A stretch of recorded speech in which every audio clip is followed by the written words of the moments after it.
John Ryan's being already introduced for the morning session. He's the sort of world scorer in speeches delivered with the Italian ministry, and we thank him for this availability. He's going to present the case of influenza, implementing the 2009 Council recommendation. John, you have the floor. Thank you very much, and thank you for the invitation to speak to you about the Council recommendation of 2009 on seasonal influenza vaccination. First of all, I'd like to start by explaining perhaps what is a Council recommendation. You know that in the European Union law we have a regulation which is directly binding on the Member States. Then we have a directive which is directly binding on the Member States so long as they implement it. And then we have what we call soft law. And one of the soft law instruments which we have in the area of public health, and it's provided for in the treaty, is the possibility to adopt Council recommendations. We have these in a variety of areas, such as on antimicrobial resistance, on patient safety, and on seasonal influenza vaccination. And in view of what I said this morning and the debates which were going on with the Member States about subsidiarity, I think it was quite an achievement at the time in 2009 to get an agreement from the Member States to adopt a Council recommendation, which is a binding instrument, even if it's soft law, on an issue of national competence. So they basically signed up to agree to implement the same targets which they had agreed to in the WHO setting. And I think this is a second interesting aspect which you might like to note. The WHO agreed to many objectives and many targets and many plans. But if you speak to our colleagues from WHO, one of the problems they have is the issue of follow-up and making sure that the Member States do what they promised to do. And this is perhaps one of the value-added points of the Council recommendation, that it's adopted in a legal setting and that we have a follow-up procedure. The follow-up procedure is that the Commission makes an implementation report on a regular basis. And in the area of seasonal influenza vaccination, we have produced earlier this year our first implementation report on seasonal influenza vaccination implementation by the Member States. So the key commitment which was made by the Member States in 2009 was that they were asked to adopt national or regional or local actions to improve seasonal influenza vaccination coverage. Now, seasonal influenza is one of the most significant and commonly occurring communicable diseases. It's an important source of morbidity and mortality in our Member States. And the idea was to have concerted action at the level of the European Union to mitigate the impact of seasonal influenza by encouraging vaccination among two groups of population. First of all, the risk groups, as they were defined in the recommendation, and secondly, among healthcare workers. And as I said, the Commission was invited to report regularly on how the Member States were actually implementing this recommendation. So, in detail, the recommendation calls on the Member States to reach a vaccination coverage of 75% by the winter of 2014-2015. And this would focus on risk groups being defined as older age groups, people with chronic medical conditions, pregnant women and young children. And this should take account of the advice and guidance issued by the European Centre for Disease Prevention and Control. Now, the guidance issued by the ECDC on this subject is that in respect of chronic medical conditions which need to be considered for seasonal influenza vaccination, you should consider people suffering from chronic respiratory diseases, chronic cardiovascular diseases, metabolic disorders, chronic renal diseases, other people with deficient immunity, and all other persons with difficulties in overcoming respiratory infections. In addition, there are some good arguments for offering immunization to pregnant women and children, and there is only limited evidence of increased risk in Europe, but there is growing evidence that immunization of both risk groups, particularly the immunization of young children, could contribute to significant reduction of the overall disease burden. Although such immunization is now standard in the US, and WHO is recommending vaccination of between 6 and 59 months of age, there is currently no consensus within European countries concerning routine seasonal influenza vaccination for children.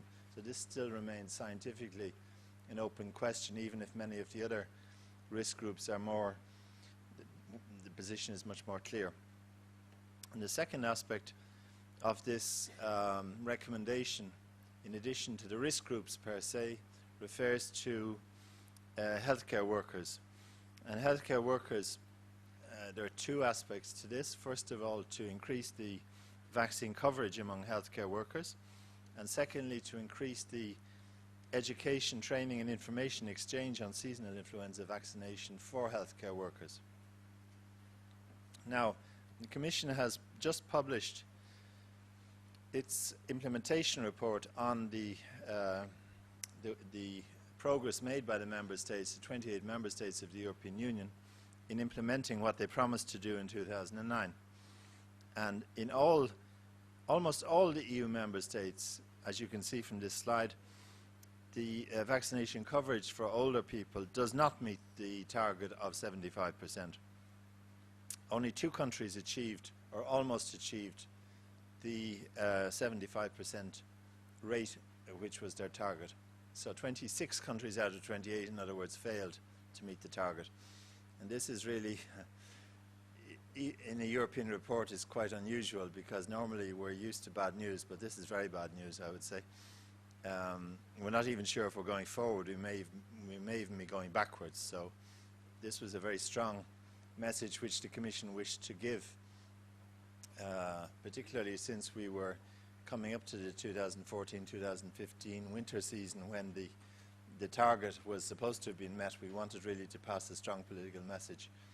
And I think this also has, of course, interest for other types of vaccination, whether you're talking about measles or other diseases that you're trying to eliminate. We're in the middle of a polio incident at the moment internationally, and I think if you look across the different policy areas in vaccination, there is concern that if you're failing to deliver by such a massive amount in the area of seasonal flu, how much more important it is that for other disease areas for which vaccines are available, that you make that effort to reach the necessary targets.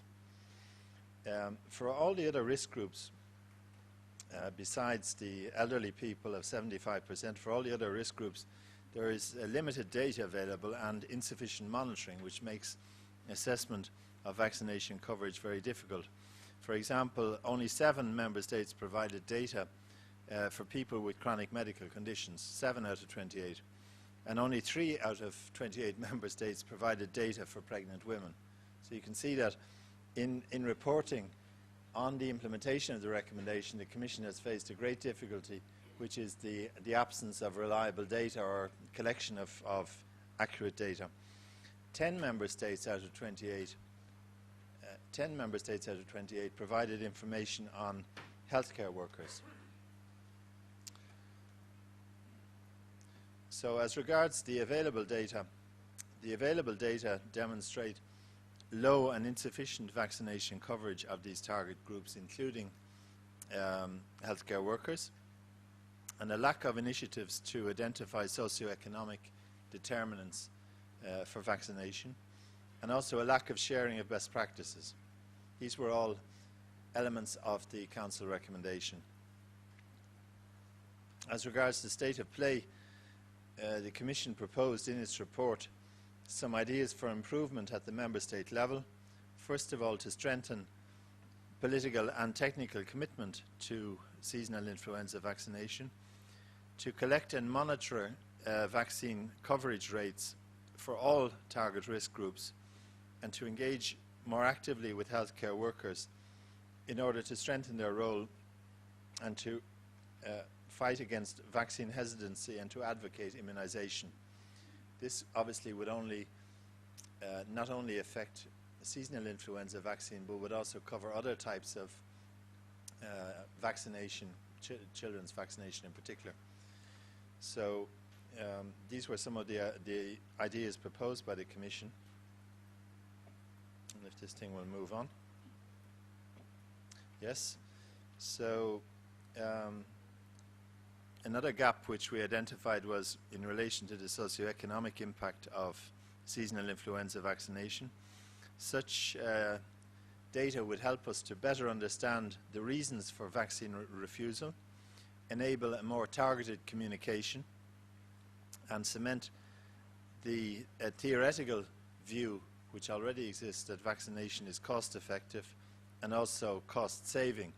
In other words, making an active contribution to sustainability of our health systems. So these elements really depend on having the data, and it's very important that for the specific area of seasonal influenza vaccine, we do have this data in place before the next report comes up. So the Commission will be investing in more data collection in this field where we've identified gaps. And this will also be important in identifying and testing alternatives to traditional mass media campaigns for vaccination campaigns. So as regards the ideas for improvement at the EU level, it was proposed to document and share lessons learned, to develop guidance and support for program support for immunization, for example, on funding. I mentioned this morning, the problem that many member states have now at the time when they're closing hospitals and laying off staff, of maintaining the existing levels of vaccination campaigns. And I think it's very important that there's a strong political message on the importance of vaccination and how it pays back in the short but also in the long term. We want to strengthen implementation research, and this will be done through the research program. You know, 2014 is the Horizon 2014 is our new research program for the next 7 years, and we want to try and target some research through the research program, the EU research program, into areas of vaccine development, identifying the reasons behind vaccine hesitancy and demonstrating again the cost effectiveness aspects of immunization. And any ideas you have in that field, by the way, are most welcome, because I've already spoken to several people over lunch with proposals for research projects, and we'd be very happy to hear from you about that. So in terms of the next slide, yes, our next intervention will be in spring of next year, when we will convene a high-level hearing in spring of next year to discuss the implementations of this, the findings of this interim report, but also to discuss vaccine policy more generally. So looking at seasonal influenza as a case study, if you like, but also looking at more, in more general terms, at how the European Union could reinforce vaccine as a public health measure, vaccination as a public health measure, and organising this stakeholder consultation, we hope, will be a contribution to that. Stakeholder consultation would involve, of course, member states first of all. It would also involve health professionals, but also try and bring in as many of the civil society groups as possible into this discussion. So this will be organised in the spring, and either you watch our website for details of when this conference will take place, or you write to us and we'll make sure that you're put on our mailing list. But taking seasonal influenza as an example, I think will help to produce a reality check for some of the member states who commit to these things and to promise to make these improvements in their public health systems, and in practice then may not be delivering. So I think starting from this example, it should be possible to have a good discussion. And since the new Commission for the next 5 years is focusing on sustainability of health systems. I think we'll try and link the issue of vaccination and vaccination as a public health policy with the debate around sustainability of health systems much more actively than we've done so far. Thank you very much.